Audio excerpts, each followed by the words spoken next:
Feliz día del Señor.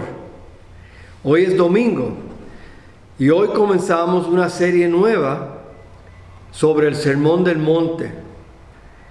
Vamos a comenzar hablando de este sermón que dio el Señor Jesús en Mateo 5, 6 y 7, dándonos los reglamentos, por decirlo así, del reino. El Sermón del Monte quizás es el área más conocida en cuanto a la vida de Cristo, quizás más malentendido y mal aplicado quizás también, pero el Sermón del Monte fue citado mucho por los padres de la iglesia.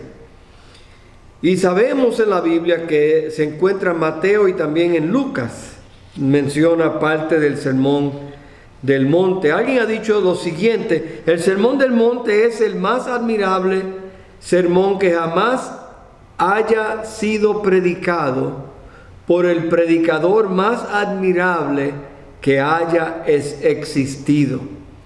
En una ocasión o en dos ocasiones el Señor Jesús fue aprobado por el Padre audiblemente, y en una dijo así: este es mi Hijo amado, en quien tengo complacencia, a Él oíd. Y por lo tanto queremos oír al Señor, queremos escuchar lo que Él nos va a decir en el Sermón del Monte. Y el Sermón del Monte tenemos que recordar que llega en un momento donde no había comunicación de Dios por 400 años, desde Malaquías hasta Mateo. Habían 400 años de tiempo y no había ninguna voz profética, no había ninguna voz angelical. Silencio por 400 años. Y ahora en Mateo Jesús es presentado como el Mesías desde su nacimiento. Y el primer discurso que da el Señor lo vemos aquí en el Sermón del Monte. Así que es la primera comunicación de Dios para con el hombre después de 400 años de silencio. Y el libro de Mateo cae en la literatura sagrada, es el libro 40. De Génesis a Malaquías hay 39 libros. El libro 40 es Mateo. Y el libro de Mateo trata a Cristo como el Mesías, como el Rey de los judíos. Y por lo tanto hay una conexión al Antiguo Testamento, porque ellos esperaban el Mesías. Pero también el número 40 es un número interesante en la Biblia.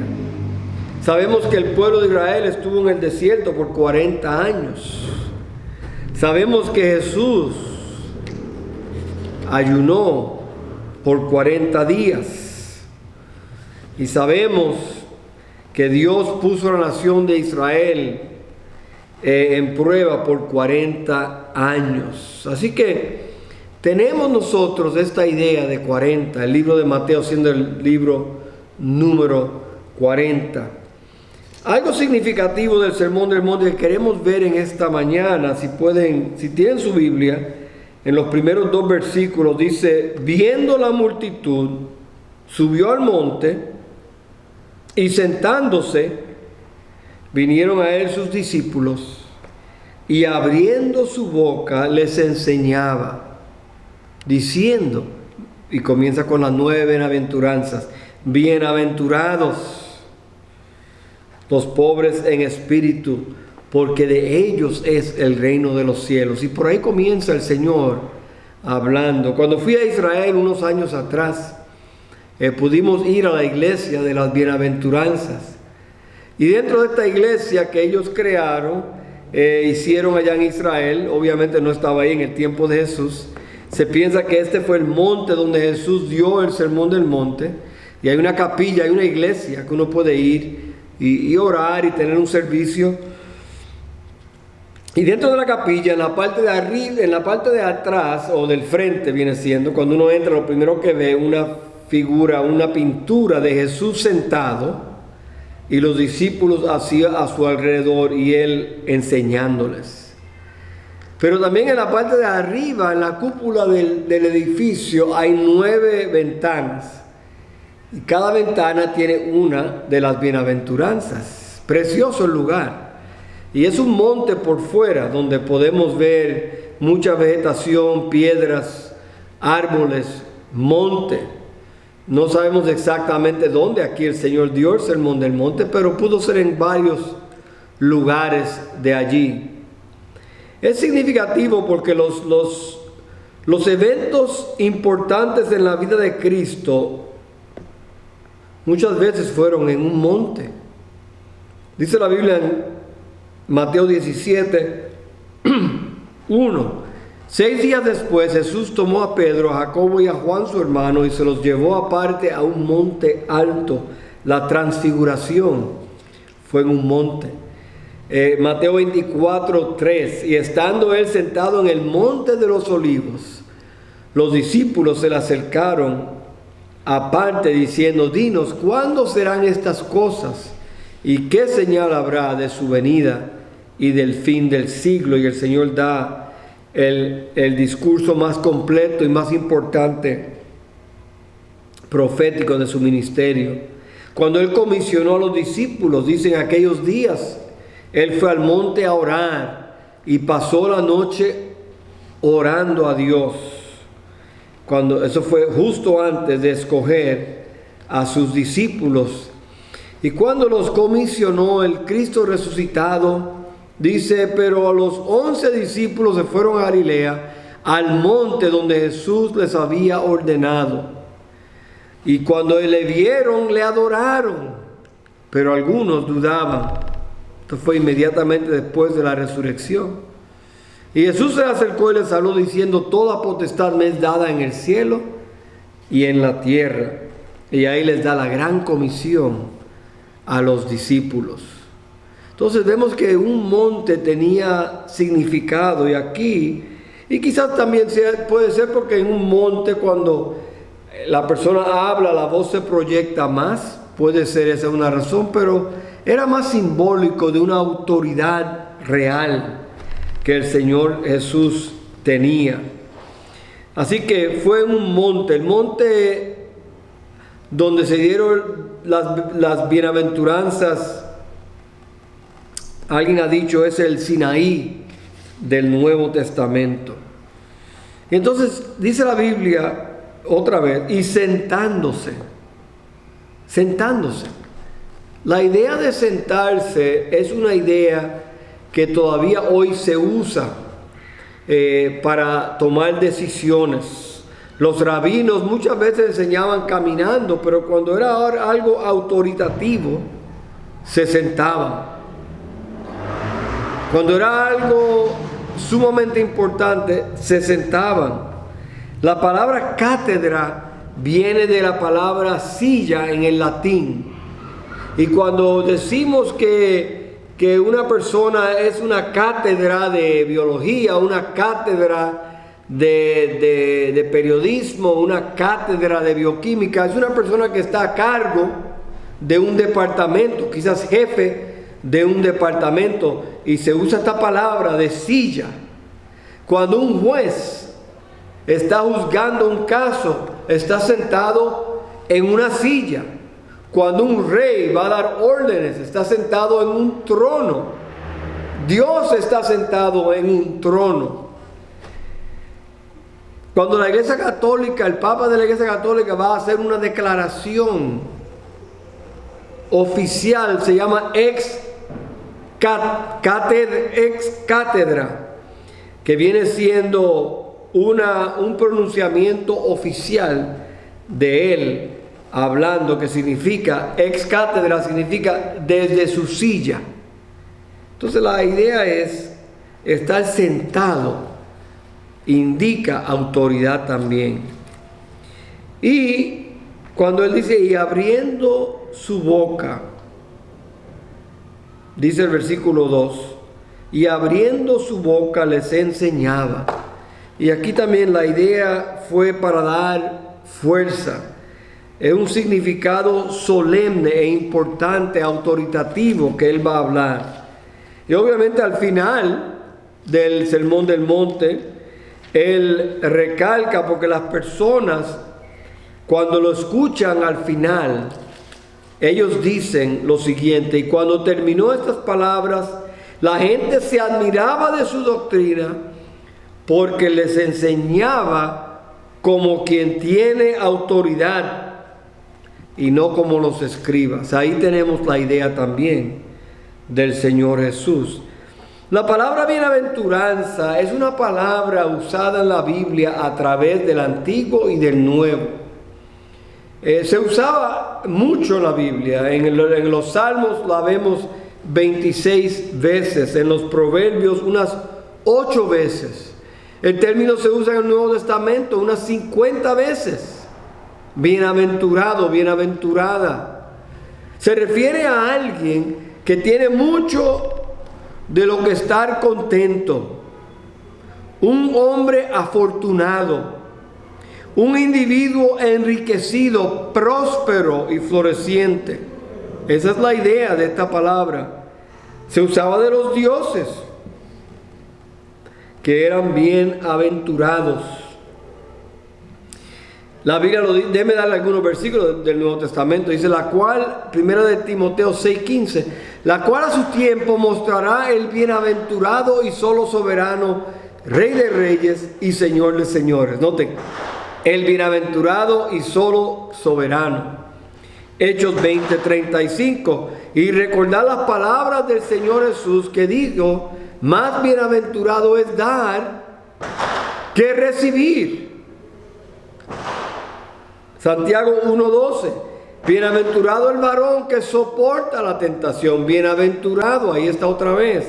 Apocalipsis 1:3. Bienaventurado el que lee y los que oyen las palabras de esta profecía y las guardan, porque el tiempo está cerca.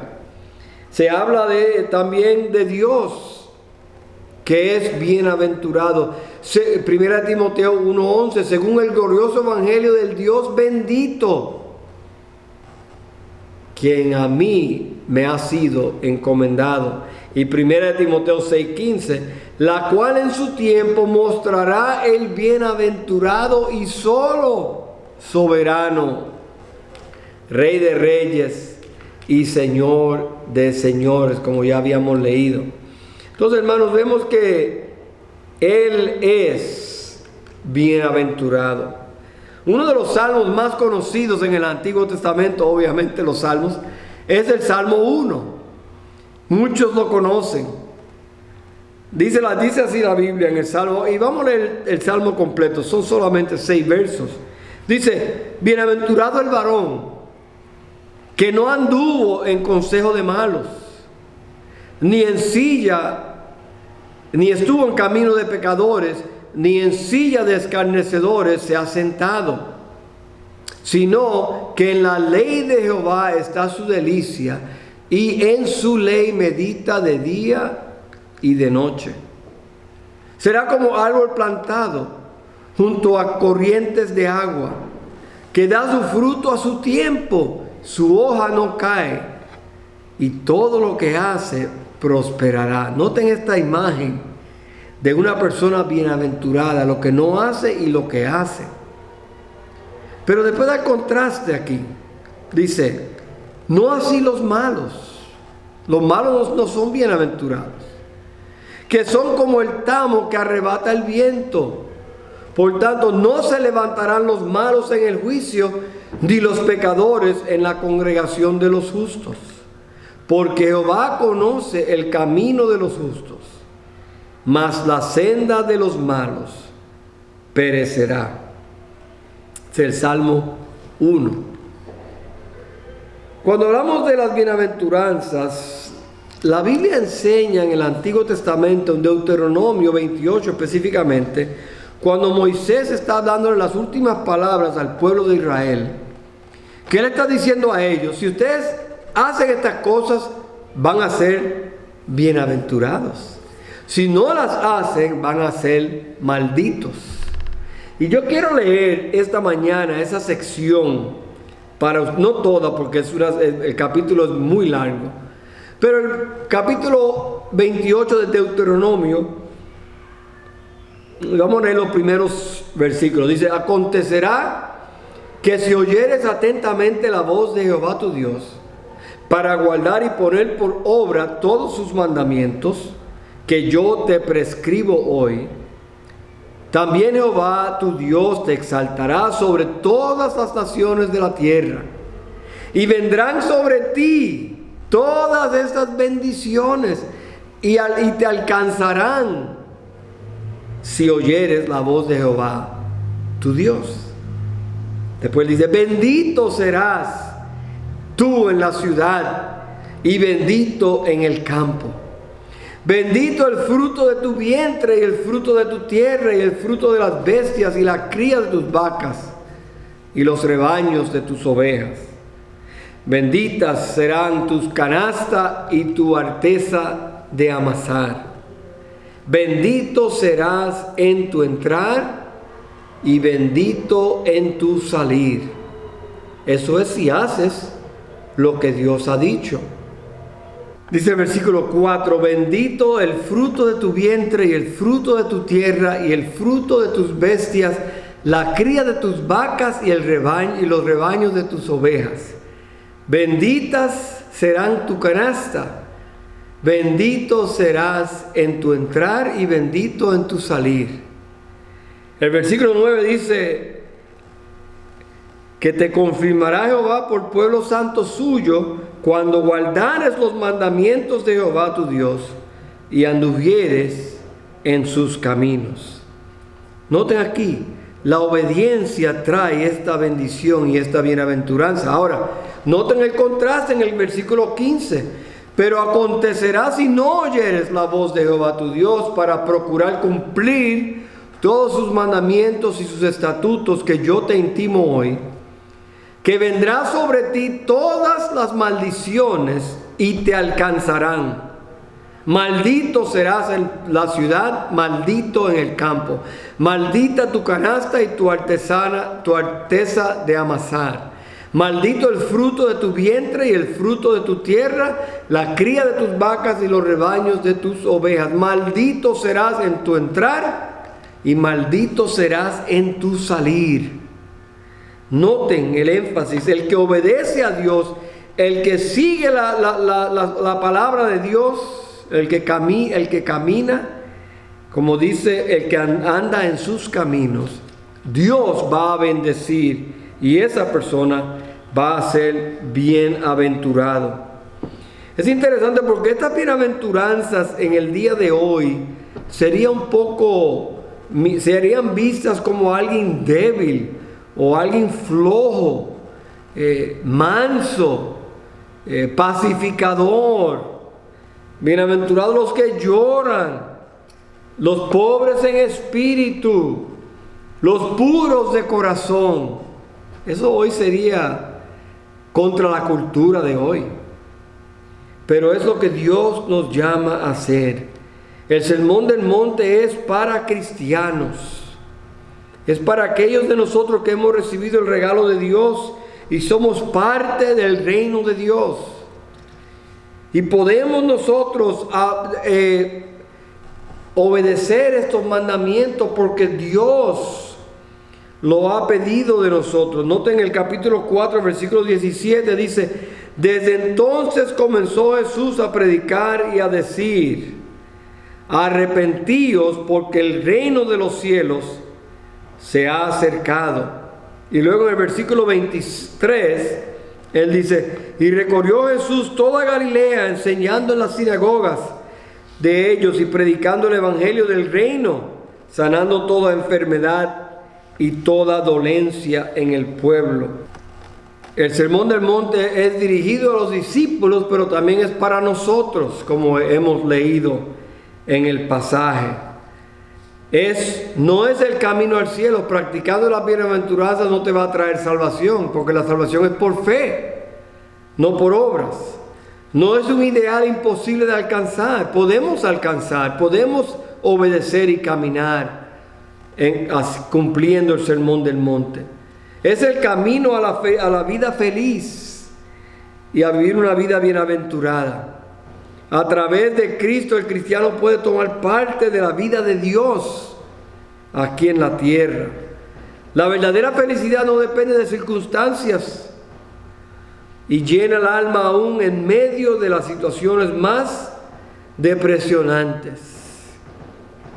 Una felicidad interna es lo que trae vivir el sermón del monte. Es lo opuesto a lo que el mundo busca: atención, fama, dinero, poder, placer. Esta vida del sermón del monte, el reglamento del reino, impactará su vida y la vida de otros. Son 9 bienaventuranzas. Vamos a cubrir todo el sermón del monte, pero las primeras 4 bienaventuranzas retratan la condición ideal del corazón de aquellos que somos ciudadanos del reino. Y las últimas 5 presentan las acciones que resultan de esta actitud del corazón. Juntos enfatizan ser y vivir en lugar de hacer, para que el ciudadano del reino responda instintivamente a diversas situaciones a medida que surgen. Así que le animamos a que sintonice con nosotros, vea los videos del Sermón del Monte. Vamos a continuar el próximo domingo va a predicar el hermano Luis Martínez, pero el que le sigue estaremos tratando el tema bienaventurados los pobres en espíritu, porque de ellos es el reino de los cielos. Así que si usted es un seguidor de Cristo, yo le animo que preste atención a lo que la Biblia dice en el Sermón del Monte, que son los reglamentos del reino. Podemos vivir en la tierra como ciudadanos del cielo y demostrarle al mundo que somos diferentes, porque somos miembros del reino de Dios. Dios le bendiga. Nos veremos el próximo mensaje. Si usted no tiene una iglesia y está interesado en visitar a la iglesia Betania, estamos aquí en la esquina 2 y Douglas, aquí en la parte noroeste de Redding. A las 10:15 comienza nuestro servicio. La clase dominical comienza a las 9:15. 9:15 clase bíblica de adultos, 10:15 servicio de adoración y predicación. Así que le invitamos, si no tiene iglesia, si está buscando una iglesia y nosotros podemos ayudarle a encontrar una, solo déjenos saber aquí en la página de Facebook, envíenos un mensaje y sería un privilegio conectarles con una iglesia saludable donde usted vive. Porque aunque los mensajes por video virtuales son buenos, es mejor ser parte de una comunidad cristiana local. Dios le bendiga. Oremos.